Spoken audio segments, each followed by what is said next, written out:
be looking at the XP Pen Artist 12 2nd Gen display tablet again. Yeah, what I mean by again? You see, around 3 years ago, XP Pen Malaysia sent me their Artist 12 2nd Gen display tablet to review on the other channel. Remember? I asked y'all to submit your OCs and drew chibi versions of them. Yeah, that video. And well, I decided to share my thoughts about this now, having used it for close to 3 years. It will be 3 next month. Next year. Oh wow. We're so close to the end of the year. And you know, I think I have insightful things to share about this product, especially for Malaysian digital artists looking to buy a good affordable beginner pen display for their art. Cause like 699 ringgit compared to the others in the market, good deal. But of course, before I proceed, this video is brought to you by me. I run a sticker shop and very recently opened a local shop with new planner stickers added, this Jellydinia bread planner sticker sheet, this payday planner sticker sheet, new journals and pens. If you like journaling, I've got the Midori MD series in stock, so check out my store if you like journaling. Back to the video. Now, XP Pen is a brand of digital tablets, pen displays headquartered in China. They first started out in Japan, but is now owned by a Chinese company. They're well known for both their affordable priced products and the good quality it embodies. They're also known to be that competitor with the other well-known brands. And when I say this, they're not just another tablet brand, but they are like the brand that can actually stand on the same level as the big guys while not breaking our wallets. Now, the Artist 12 2nd Gen is part of their Artist line of display tablets. They have the Artist 12 1st Gen, Artist 12 2nd Gen, and Artist 12 Pro. Editing me here. It looks like a new Artist 12 3rd was launched this year. This 2nd Gen is one with improvements compared to the 1st Gen. These improvements include a laminated screen, which aligns the pen tip closely to the screen cursor, a wider color gamut, making it more color accurate, a newer smart chip stylus that supports tilt function, and more express keys. Now, this was my first ever pen display tablet. Yes, this is what I used to graduate from being a drawing tablet user. And I remember when I first drew on this, I saw nirvana. Is this what enlightenment is supposed to look like? Okay, no, I had issues, but like issues related to my skills. I don't know if anyone remember what I said in that video, because like I just wasn't used to seeing my hand directly on screen. And at times I even felt like it got in the way. I'm like, I'm trying to draw, but my hand is blocking the view.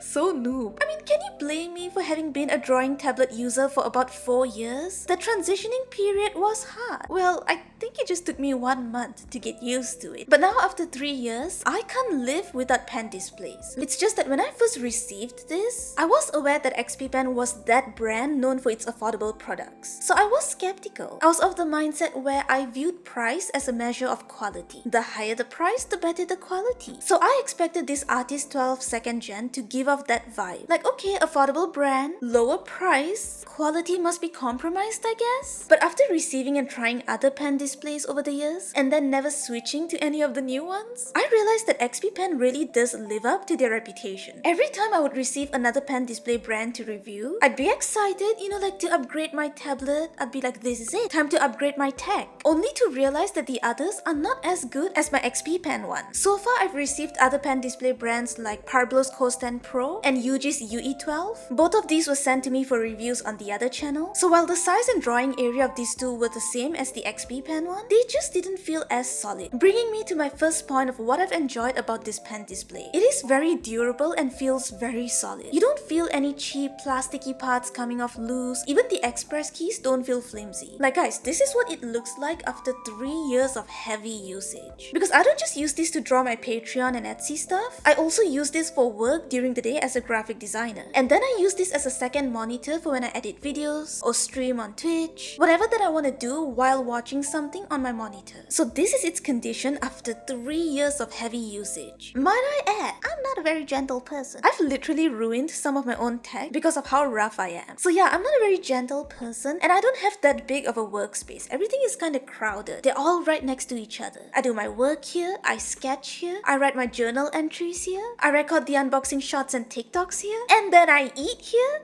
So it's a busy space. And I'm constantly moving it around when I want to record a video or stream. So the rubbery part did get chipped off a little, but then again, that's there for protection. I still feel like its condition is not bad after 3 years. Point number 2. The technical side has never caused me any issue. I've not encountered any driver issues, like the ports are still working fine, the buttons are still intact and functioning, no lags. When I do experience any lag, it'll always be either my PC causing it or the program that I use, Clip Studio Paint, going a little crazy. I'll always have to fix something external. I do have a slight issue where every time I turn on my PC, I'll have to launch the driver in order to be able to use it. But then I'm guessing it's related to all the other tablet drivers I have installed, and like the way that I set my primary and secondary monitor. I do set this as a secondary monitor so that I can move things around easily like this. And then point number 3, the size. Of course, I would be lying if I said I'm content with this size, because who wouldn't want to upgrade to a massive sized display tablet, right? But I'm glad that this size is just enough for my crowded workspace, or at least the current table that I have. I already have a hard time trying to set up everything nicely whenever I want to draw, like my keyboard at this side, my toolbox over here, my mouse on the other side. Can you imagine if this was super heavy and I'd have to carry a heavy-ass tablet on and off the desk? So I'm glad that the size and weight is just good enough to carry around while not compromising the drawing area. Now for some of the cons or downsides, kind of like the small stuff that I'm not that pleased with, why I'm still looking to eventually upgrade my device to something else. Number 1, the driver doesn't offer much to customize.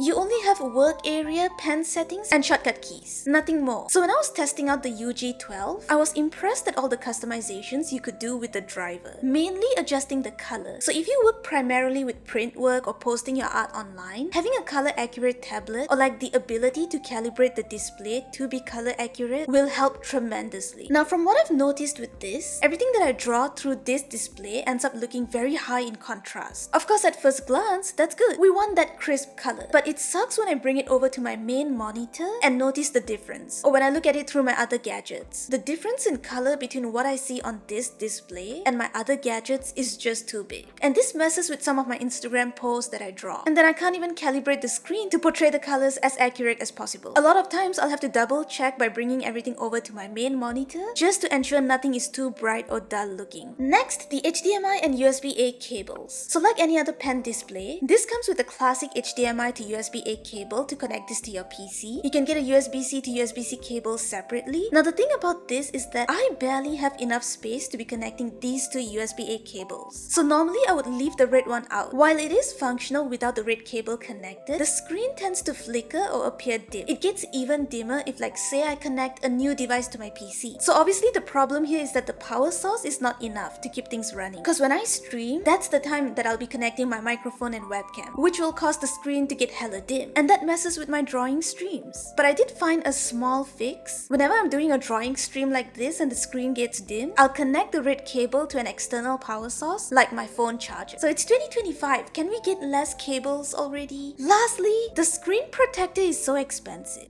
Yeah, that's it. That's my issue. Remember how I said I'm a little rough? So the OG screen protector that this came with kinda died a long time ago. I don't know what happened, okay? I did something and there was a cut and then air bubbles formed. It wasn't easy to draw on anymore. But then when I checked the website, a replacement was about 100 ringgit. What the hell? So I instead purchased a similar sized laptop screen protector. Of course, once again, I sliced that by accident. And now I'm just randomly using the other screen protector from all the other display tablets that I received. Come on, XP Pen, at least make it affordable for an accident-prone person like me. What am I supposed to do every time I slice it by accident? It is hard for me to draw without the screen protector, or else the screen would feel too sleek. Like, I've heard it squeak. The OG protector, and even the laptop one that I purchased, had a matte feel to it, and it felt much nicer to sketch and draw on. Anyways, that's just my thoughts having used this for close to 3 years. I still plan on using this until I get a bigger one to upgrade to. I do believe that this is a good starter pen display tablet to be introduced to the world of display tablets, because it's not too cheap but also not too expensive. You can spend a good amount of time using this while figuring out what you prefer or don't prefer, like your drawing habits. Do you need more express keys? Would you prefer a bigger screen? For me, when I first purchased my screenless drawing tablet, aka my first ever tablet, I truly had no idea what to look out for, because it was my first time. So I just went with what everyone said was good, a 500 ringgit Wacom tablet, this teeny tiny one. But after using it, I learned about my preferences, my drawing habits, and I was able to be on the lookout for these things for the next drawing tablet that I ended up using. Which is why this XP Pen, I'd say, is really good for beginners not wanting to break their wallets, but at the same time wanting something decent enough for their art. Because like 3 years, at this stage, I know what I like and what I don't like, but it's not as if it's the end of the world. I still use this to draw all of my global Patreon stickers, edit my videos. It's still very much functional, and I'll still continue using this if I don't find anything better. So that's it for this video. If there are other artists who may have used this same model, share your experience and thoughts. Also, don't forget to check out my new Shopee store or join my monthly local sticker club if you like journaling, and I'll see you when I see you.